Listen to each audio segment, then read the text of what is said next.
তো দেখো বন্ধুরা, আগের দিন তোমাদের কথা মতো বালতির ভেতরে আমি গ্লাস দুটোকে চুবিয়ে রেখেছিলাম, আর আজকে তুলতে গিয়ে দেখছি গ্লাস দুটো বেশ সুন্দরভাবে আলাদা হয়ে গিয়েছে। তো যে আমাকে এই বুদ্ধিটা দিয়েছো তাকে অনেক অনেক ধন্যবাদ। সত্যি আমি গ্লাস দুটো কিছুতেই আলাদা করতে পারছিলাম না, এমনভাবে আটকে গেছিলো যে একটুও নড়ছিল না। তো দেখতে পাচ্ছ, ইউটিউব করলে কিন্তু কিংবা ইউটিউবের সাথে যুক্ত থাকলে কিন্তু সংসারে অনেক মুশকিল কিন্তু আসান হয়ে যায়। তো দেখো গ্লাস দুটো কিন্তু আমার আলাদা আলাদা হয়ে গেছে। তো সত্যি বলছি, যে আমাকে এই বুদ্ধিটা দিয়েছো তাকে অনেক অনেক ধন্যবাদ। আজকে আবারও বলছি, যে আমাকে এই বুদ্ধিটা দিয়েছো যে জলের ভেতরে কাচের গ্লাস দুটোকে চুবিয়ে রাখলে গ্লাস দুটো আলাদা হয়ে যাবে, সে যদি আজকের ভিডিওটা দেখে থাকো তাহলে একবার জানান দিও যে তুমি আমার ভিডিওটা দেখেছো। তোমাকে অনেক অনেক ধন্যবাদ। আর এটা ভেবে আমি তোমাদের কাছ থেকে ক্ষমা চেয়ে নিচ্ছি যে আমি তার নামটা ভুলে গেছি। তো এর জন্য আমাকে ক্ষমা করে দিও। তো চলো আজকের দিনের শুরুটা করে ফেলি। তো নমস্কার বন্ধুরা, আমি মমিতা লাইফের খুঁটিনাটিতে আরও একটা নতুন দিনে তোমাদের অনেক অনেক স্বাগত। তো দেখো আজকে দুটো কড়াইতে রান্না বসিয়ে দিয়েছি। আসলে কি হয়েছে বলো তো, আজকে সকালে ব্রেকফাস্টটা তো তোমাদের সাথে শেয়ার করিনি। আজকে সকালে একটু লুচি করেছিলাম। তো এই যে লোহার কড়াইটা আছে ছোট, সেটার মধ্যে তেল রয়ে গেছিলো। তো সেটার মধ্যে আর কি আলু ভেন্ডিটা চাপিয়ে দিয়েছি। আর ডিমের ঝোল করব, তো ডিমের ঝোলটা তো ছোটো কড়াইতে হবে না, বড় কড়াইতে আমাকে নামাতেই হবে। তো একদিকে ডিমের ঝোল আর একদিকে আলু ভেন্ডিটা সর্ষে বাটা দিয়ে করব, সেটাই তৈরি করে নিচ্ছি। তো চলো দুদিকে তো দুটো ভাজা বসিয়ে দিয়েছি। একদিকে আলুটা আর কি মশলা টশলা দিয়ে কষিয়ে নিচ্ছি, আর এদিকে ভেন্ডি আর আলুটা ভাজা হচ্ছে। আর এখানে দেখো সর্ষে পেস্ট আমি রেডি করে নিচ্ছি। একটা বাটিতে একটু জল নিয়ে তার মধ্যে নুন দিয়ে দিয়েছি, আর এখন দিয়ে দিচ্ছি লঙ্কার গুঁড়ো দিয়েছি, আর এই যে হলুদের গুঁড়ো দেবো, আর দেবো হচ্ছে সর্ষে পেস্টটা। ব্যাস এই দিয়ে একটু ভালো করে একটু থকথকে করে নাড়িয়ে নেব। নিয়ে ওই যে আলু ভেন্ডিটা ভাজছি সেটা একটু ভাজা ভাজা হয়ে গেলে তার মধ্যে দিয়ে দেবো। আর এই যে দেখো এই ছোট্ট একটা সর্ষে পেস্ট দিয়ে কিন্তু খুব সুন্দর একটা রান্না হবে, কারণ এই ভেন্ডি আলু তরকারিটা সর্ষে বাটা দিয়ে খেতে কিন্তু দারুণ লাগে। তো দেখো এখানে সর্ষে বাটাটা দিয়ে দিচ্ছি, খুব বেশি দেবো না কারণ আমার ভেন্ডি আলুটা অল্প আছে, খুব বেশি দিলে আবার তিতো হয়ে যাবে। তো সেই জন্য পরিমাণ মতো দেবো আর কি। হ্যাঁ, সামান্য একটু মিষ্টিও দিয়েছি, মানে চিনি না দিলে না একটু স্বাদের ঠিক ব্যালেন্সটা হয় না আমার মনে হয়। তো একটুখানি মিষ্টি দিয়ে এই যে মশলাটা রেডি করে নিয়েছি, এটা ওই ভেন্ডি আলুটার মধ্যে দিয়ে দিলেই ব্যাস আমার রান্না হয়ে যাবে। এই সর্ষে ভেন্ডিটা খুব তাড়াতাড়ি হয়ে যায়, আর যেমন খেতেও ভালো লাগে তেমন রান্নাটা খুব তাড়াতাড়িও হয়ে যায়।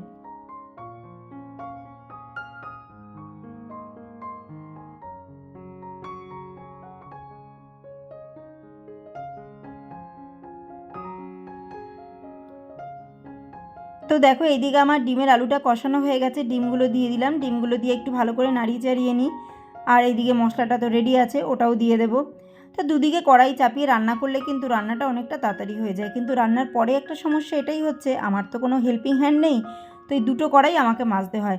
আর আমার যেহেতু হাতে স্পন্ডালাইসিস রয়েছে, তো সেই কারণে মাজতে গিয়ে কিন্তু ভীষণ কষ্ট হয়। সেই কারণে আর কি দুটো কড়াইতে আমি সাধারণত রান্না করি না।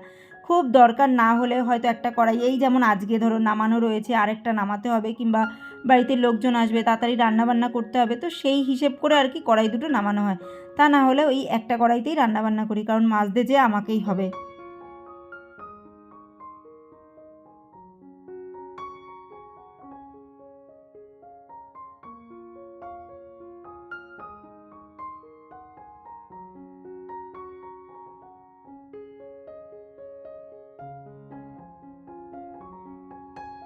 দুটো কড়াইতে কাঁচা লঙ্কা দুটো দিয়ে দিচ্ছি। আর এবারে যে কাঁচা লঙ্কাগুলো এনেছিলাম না, সত্যি লঙ্কাকে লঙ্কা বলে বলতে পারছি। কাঁচা লঙ্কাগুলো তো বেশ ভালো ঝাল ছিল, মানে দুটো কাঁচা লঙ্কাতেই বেশ অনেকটা ঝাল হয়ে যাবে। কিন্তু ওই যে এই লঙ্কাগুলো সবসময় পাওয়া যায় না। এক একটা লঙ্কা আছে দেখবে কেমন ঘেঁষু ঘেঁষু গন্ধ করে, আমার তো একদমই ভালো লাগে না। আর মোটা মোটা লঙ্কাগুলো আমার খুব একটা ভালো লাগে না, যে সেগুলো যে ঝালই হবে তার কোনো গ্যারান্টি নেই। তো ভেন্ডি আলুটার মধ্যে জল ঢেলে দিলাম। এটা তোমরা একটু ঝোলঝোলও খেতে পারো, একটু মাখা মাখাও খেতে পারো, তবে মাখা মাখা খেতে বেশি ভালো লাগবে। আর ঝোলঝোলটা যে খুব খারাপ লাগবে সেটা বলবো না, তবে একটু গা মাখা একটু ঝোলঝোল রেখে খাওয়া যেতে পারে, সেটাও কিন্তু ভালো লাগে। আর ওইদিকে দেখো ডিমের ঝোলটাও আমার কষানো হয়ে গেছে, তাতেও আমি জল ঢেলে নিলাম। এবার দুটোই এবার ফুটতে থাকুক, ফুটলে আমার মোটামুটি একসাথে রান্নাটা কমপ্লিট হয়ে যাবে। তো ওইদিকে দুটো ফুটছে, এইদিকে চলে আসলাম টেবিলটা মুছতে। কারণ টেবিলটা না মুছলে না আমার জানি কীরকম লাগে। সারা দিন এই টেবিলটার ওপরে যা অত্যাচার হয়, দিনে যদি দু একবার এই টেবিলটা না মোছা হয় না, তাহলে চেটচেট করতে থাকে। আর বিশেষ করে গরমকালে মানে কী হয় বলো তো, যদি জলও রাখি না, তাও মনে হয় যে ওই জায়গাটা চ্যাটচ্যাট করছে, কেমন একটা লাগে জানি। তো দেখো এই কাঁঠালি কলা একটা দিন বাড়িতে রেখে দিলেই কেমন একটা কালশিটে পড়ে যায়। আর এই হচ্ছে ওআরএস। ওআরএস তো এখন আমার বাড়িতে নিত্যদিনের সঙ্গী হয়েছে, যেহেতু কর্তামশাই রোদে বেরোয়।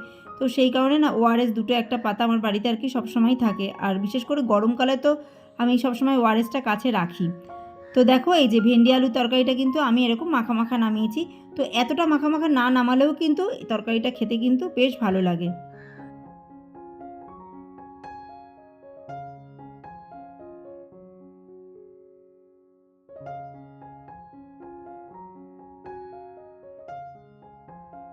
তো এখানে একটু আবার আম কেটে রেখেছি, একটু চাটনি করব। পাতের শেষে কর্তামশাই আবার একটু টক জাতীয় খাবার টাবার খেতে ভালোবাসে, যেমন একটু চাটনি হবে, টক হবে। তো এগুলো খেতে কিন্তু ভালোবাসে। আমার শ্বশুরমশাইকেও দেখতাম পাতের শেষে একটু চাটনি টক জাতীয় কিছু একটু খেতে ভালোবাসতো। তো কর্তামশাইও ঠিক সেই রকমই। তো ওই চাটনিটা করব আর ভাতটা বসাবো। আজকে আর ভাতটা আগে করিনি।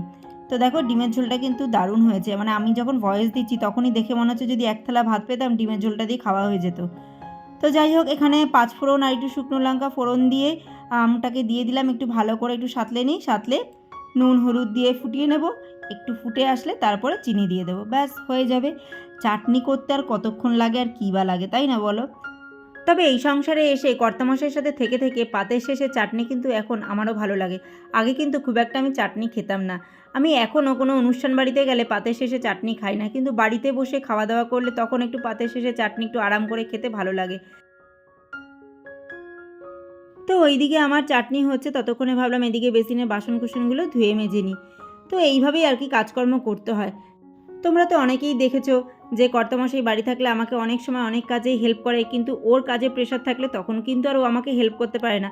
তখন অবশ্যই ও ওর কাজের দিকেই মন দেয়। তো এইদিকে আমার বাসন কুসন মাজা ঘষা হয়ে গেছে, সিঙ্কটা একদম পরিষ্কার। আর এইদিকে দেখো আমের চাটনিটাও আমার হয়ে গেছে। টক টাইপের বলে, মানে আমার বাপের বাড়ির দিকে না এইরকমভাবে চাটনিটাকে টক বলে আর কি, সেই জন্যই আমি মাঝে মাঝে তোমাদেরকে টক বলছি। তো একদম আর কি ঝোল ঝোল রেখেছি। চাটনি হয় একটু আঠা আঠা, মানে একটু গামাখা টাইপের, তাই না? কিন্তু এটাকে আমার বাপের বাড়ির দিকে টক বলে, কিন্তু কর্তামশাই এটাকে চাটনি বলেই আর কি বলে। তো সেই কারণেই বলছি আর কি। তো আমি না আমগুলোকে একটু ঘেটে দিয়েছি। আমগুলো আবার গোটা গোটা থাকলে খানিকটা ফেলানো যায়, ঝোলটা যতটা খাওয়া হয় কিন্তু আমগুলো খাওয়া হয় না, সেই জন্য আমটাকে একটু ঘেটে দিলাম। তাহলে কী হবে, খাওয়া হয়ে যাবে। তো দেখো, আর এই সসপ্যানটা আমার এত ভালো লাগে, এত কিউট লাগে, একদম ছোটুসা একটা সসপ্যান। এটা আমার মা পেয়েছিল যখন রিটায়ার হয়েছিল, তখন অফিস থেকে মাকে সসপ্যানের একটা পুরো সেট গিফট করেছিল, তার মধ্যেরই একটা। তো মা বলে আমি তো ব্যবহার করি না, তুই ব্যবহার করে ফেল। তো যাই হোক, এইদিকে রান্নাবান্না তো মোটামুটি আমার কমপ্লিট হয়ে গেছে। এবার চলো কালকের গল্প তোমাদেরকে বলতে থাকি। এখন আবার আমি বেরিয়েছি হাতিবাগানের উদ্দেশ্যে। কালকের গল্প হচ্ছে এটাই যে আমি কালকে কিছু জামাকাপড় কেনাকাটা করেছি। কেনাকাটা করে একটা দোকানে একটা কুর্তি রেখে দিয়ে আমি চলে এসেছিলাম। সেখান থেকে ফিরে আমি মেয়েকে পড়া থেকে নিয়েছি, পড়া থেকে নিয়ে বাড়ি এসেছি। বাড়ি এসে আমি যখন জিনিসপত্রগুলো খুলছি তখন গিয়ে দেখছি কুর্তিটা নেই। তখন ঘড়ির কাঁটায় কটা বলবো, অলরেডি 8:40 মতো হয়ে গেছে। তো আমার এত খারাপ লাগছিল, শখ করে জিনিসটা নিয়েছি, জিনিসটাও গেল, টাকাটাও গেল, এই চিন্তা করে আমি রীতিমতো আমি কেঁদেই ফেলেছিলাম। তো তখন কর্তামশাই বলছে চলো আবার চলো। তো তারপরে কর্তামশাই আমাকে নিয়ে আবার সেই হাতিবাগানে ছোটে কালকে। তো শেষের দিকে যে তোমরা দেখেছো যে আমি চা খাচ্ছি, তোমাদেরকে বললাম কালকে, তো সেটা হচ্ছে সেই রাত্রেবেলা যখন দ্বিতীয়বার আমি হাতিবাগান গেছিলাম, তার মানে তখন আর কি ফেরার পথে। তো লাস্টে গিয়ে দেখি দোকানটা তো বন্ধ হয়ে গেছে। তো আশেপাশের দোকান থেকে ওনারা আমাকে বলছে আপনি কি কোনো জিনিস ফেলে গেছেন, সেই জন্য এসেছেন? তখন আমি বললাম যে হ্যাঁ, আমি একটা কুর্তি কিনেছিলাম ওনার দোকান থেকেই, কিন্তু ফেলে গেছি। তো বললো চিন্তা নেই, উনি তো দোকান থেকে চলে গেছে, আপনি কালকে আসুন, পেয়ে যাবেন। তারপরে ওখানকারই একজন আবার ফোনে কথা বলিয়ে দিল। তা বললো অসুবিধা নেই, আপনি আসুন। আসলে আমি কিন্তু মানে লোকটা বলছে আর কি যে আমি কিন্তু কুর্তিটা নিয়ে আপনার পেছনে গিয়েছিলাম, কিন্তু একটা ট্রাম চলে এসেছিলো বলে আপনাদের সাথে আর দেখা করতে পারিনি। ট্রামটার মাঝখানে আপনারা কোথায় হারিয়ে গেলেন খুঁজে পাইনি। তো যাই হোক, উনি আমাদের সাথে কথাটা বললেন। আর উনি বললেন যে না পরের দিন আসলে উনি ওটা দিয়ে দেবে। তো সেই দিন হচ্ছে এই আজকে আবার এসেছি আমি হাতিবাগানে ওই কুর্তিটা নিতে। এবার কর্তামশাই আমাকে বলছে তোমার এই কুর্তি নেওয়ার জন্য আমি যতবার আপ ডাউন করেছি, কুর্তির ডবল টাকা মনে হয় আমার তেল খরচে চলে গেছে, কিন্তু কী করবো, পছন্দের জিনিস তো। তো এই হচ্ছে সেই দোকান। দেখছি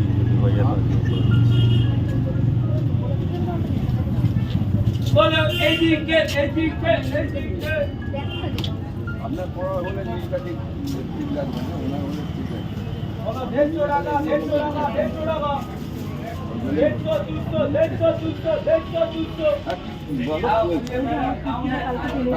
আমি তো আপনার দৌড়ে ট্রামটা এতে গেল আর দেখতে পেলাম। আমি অনেকটা দূর গেছি, আমরা আবার বাড়িতে। হ্যাঁ, আমাকে ফোন করেছেন। কালকের ভিডিওতে শেষের চা খাওয়াটা ছিল স্বস্তির চা খাওয়া। আর আজকের যে চা খাওয়াটা হচ্ছে এটা হচ্ছে শান্তির চা খাওয়া।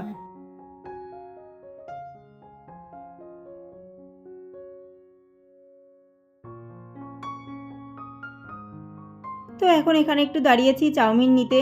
অনেক দিন পর একটু বাইরে থেকে চাউমিন কেনা হচ্ছে। তো চাউমিনটা নিয়ে বাড়ি যাব একবারে। আর এই সন্ধ্যের সময় চাউমিন খাওয়া হলে না আমাদের আর রাতে জানি কিছুই লাগে না। তো চাউমিনটা খেতে খেতে প্রায় অনেকটাই রাত্রি হয়ে গেছিলো। আর আমি যে এখানে কি করছিলাম কে জানে, খুব মজা লাগছিল আমার আয়নাটার সাথে ওরকমভাবে বারবার ভিডিওটা তুলতে। তো যাই হোক, এই যে দেখো এখানে কর্তামশাই দাঁড়িয়ে পেমেন্ট করছে, চাউমিনটা নেব, নিয়ে বাড়ির দিকে রওনা দেব।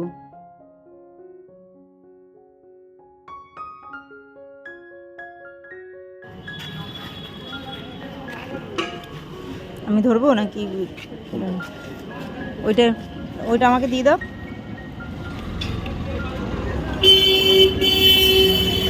থাকবে? তো দেখো এখানে 2 প্যাকেট চাউমিন আছে। তো এই 2 প্যাকেট চাউমিনে আমাদের 3 জনের হয়ে যাবে। কারণ খেতে ভালোবাসি ঠিকই, তার জন্য যে পরিমাণে অনেকটা লাগবে তা না, মোটামুটি 2 প্যাকেট চাউমিনে আমাদের 3 জনের পেট ভরা খাবার হয়ে যায়। তো এই ছিল কিন্তু আমাদের আজকের ডিনার।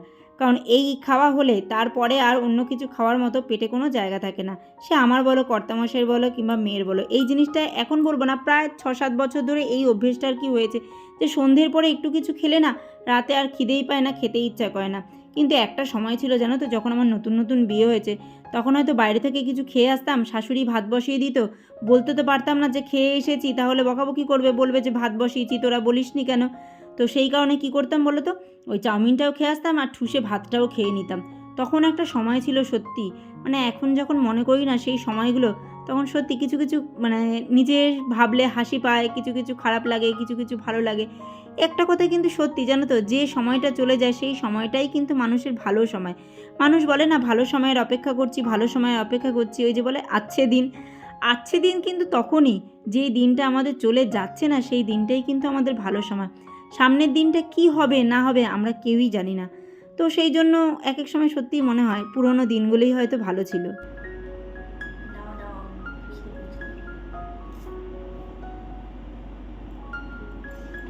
তো চলো, আজকের পর্ব এতটুকুই। আবার দেখা হবে নতুন এক পর্ব নিয়ে। তোমরা সবাই ভালো থেকো, সুস্থ থেকো, সাবধানে থেকো। তো আজকে জানি না, আমি ভিডিও রেডি করতে গেলে বুঝবো যে কতটা কি হয়েছে, কি করেছি না করেছি। যা হয়েছে সব মানে যেটুকু পেরেছি সমস্তটাই আছে। তো চলো এটা কমপ্লিট করি, কমপ্লিট করে আবার কালকের যুদ্ধ শুরু করব। তো আজকের মতো এতটুকু।